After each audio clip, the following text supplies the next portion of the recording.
Good morning. Thank you to the registry. Thank you so much. I am so delighted to be with you today. A few minutes ago, Trudy and I got a picture of our newest grandson, our sixth, little Brooks Inslee.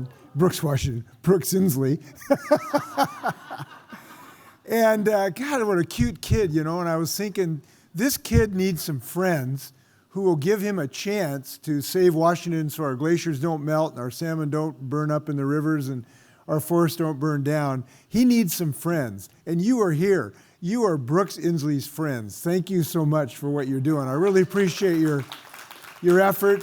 Everybody in this room is helping up our 6 grandkids. Okay, so for my comments today, how many people have never seen the TV show CSI? Have never shown CSI? Okay, so I am dedicating my comments to you because my comments are CSI, confidence, states, and innovation. Confidence, states, and innovation. I'm going to start with confidence.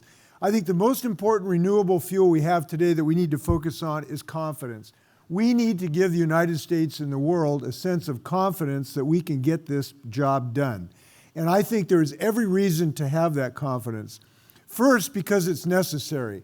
I think back about my old high school team in Roosevelt. We were undefeated. We were playing Roosevelt.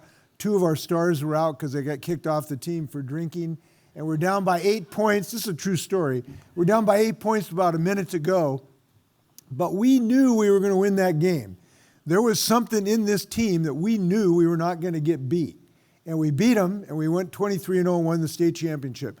We need this kind of attitude, I believe, because it's good for our mental health to start with. We cannot allow people to live in the depths of despair. We need them to take action because action is good for our mental health and it's necessary to win. But it's also justified. Let me share some statistics with you from the state of Washington. We have reduced our carbon emissions per unit of economic growth by 30% over the last 15 years. 30% just in the state of Washington. Okay, so we have made, that is a stunning rate of technological and economic change. Deployed solar has gone up 460% in the last 5 years. Fully 70% of our grid is renewable today. Nationwide, the cost of solar has come down 90% over the last 9 years. You put these things and chart them on a graph, we are well on our way to decarbonizing our economy. So what I would say is we have a reason to be confident. It is not only necessary, but it is scientifically and accurate and economically accurate. So that's my C, which is confidence. The second is S, which is states. We need states to go farther and faster than the federal government. And we appreciate so much President Biden's leadership. What he has done to pull the rabbit out of the hat on the Inflation Reduction Act was clearly a political miracle. And we know it's going to be implemented. And I've told you last night, I have a deal with President Biden. He's going to treat my state fairly in the disposition of the Inflation Reduction Act, which means half for Washington State and the half for all the other states in the United States. So he's doing great work. Congress has stepped up to the plate. But the fact is that states need to go farther and faster and can go farther and faster. And we have proven our ability to do that.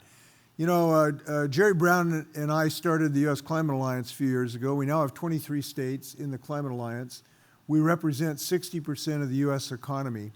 And if you compare the economic and environmental performance of those 23 states to those who are not in the U.S. Climate Alliance, we together have reduced our emissions per GDP by 14% more than the No Climate Alliance states. We know we can act faster and further by taking states' action. And as a result, our GDP growth is 16% higher than those states that are not in the U.S. Climate Alliance. So what our states have demonstrated is that when we go further and faster, we actually are successful in reducing CO2 emissions and growing our economy at the same time at a more rapid pace. So we need states to move farther and faster, and we know that they can in being successful. Now I want to share just brief comments on how we've done it in the state of Washington. So in our state, we have adopted what I'm calling the six-pack of survival. The six-pack of survival are the 6 policies that we have embraced that in combination allow us to be one of, if not the best, climate state in the United States. Now, I argued with Governor Brown for years. I'm now arguing with Governor Newsom about who's the most successful state in this regard. But since I'm in California, I'll say it's a tie at the moment, okay? It's a tie. Now, I'm being gracious to California in this regard, and I'll tell you why I'm being gracious in a moment. But let me go through those six items. Number 1, we believe the first rule of physics, the 4th law of thermodynamics, is that when you're in a hole, stop digging. And that's why I'm proud to be the first state in the United States to effectively say we are not going to do future dirty gas hookups in our homes or in our businesses starting next year, because we're going to make sure everybody has a heat pump. You don't have to hook up the dirty gas anymore. We're the first state to do that. We did it through the brilliance of Anna leasing and using our building code to use our building codes, a very creative way to actually get this job done. Number 2, we have as successful a cap and invest bill. We've had our first auction that was extremely successful here just about a month ago. We now have $1.5 billion available. We're putting in to help consumers get access to clean energy sources, heat pumps. We're using that by expanding our electrical vehicle hookup system, a smashing success. Third, we're joining California and other states in our EV requirement. No reason to be selling diesel and gas cars after 2035, and we actually believe we will be faster than that in the state of Washington because of our very, very rapid hookups. By the way, this competition with California is very wholesome, by the way.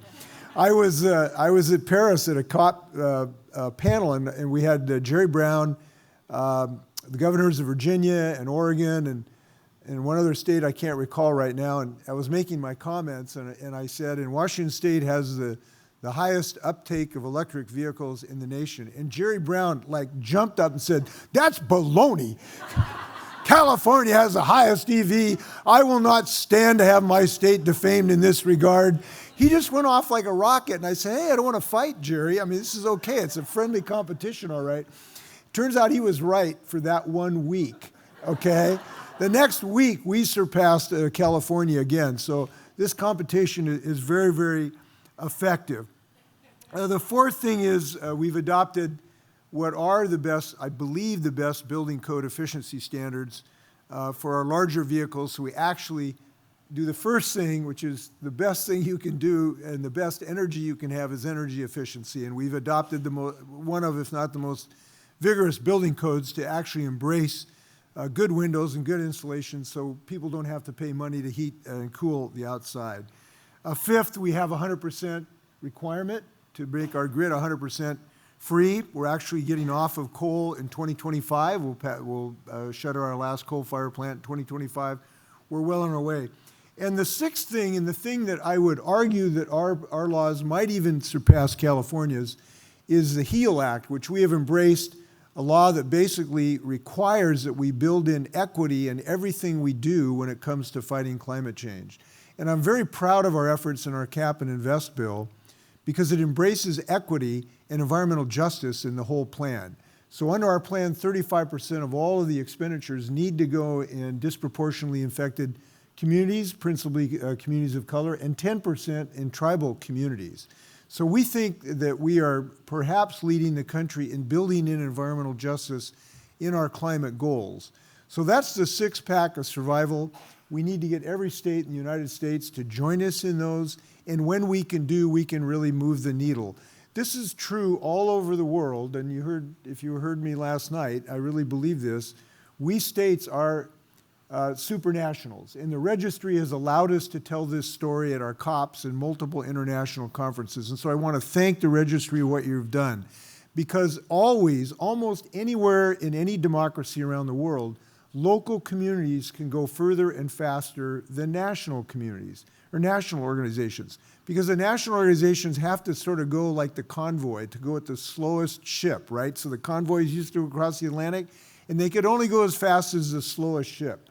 Cities, counties, and states can go faster. And that's why I emphasize states in the thing that all of us do together to get this job done.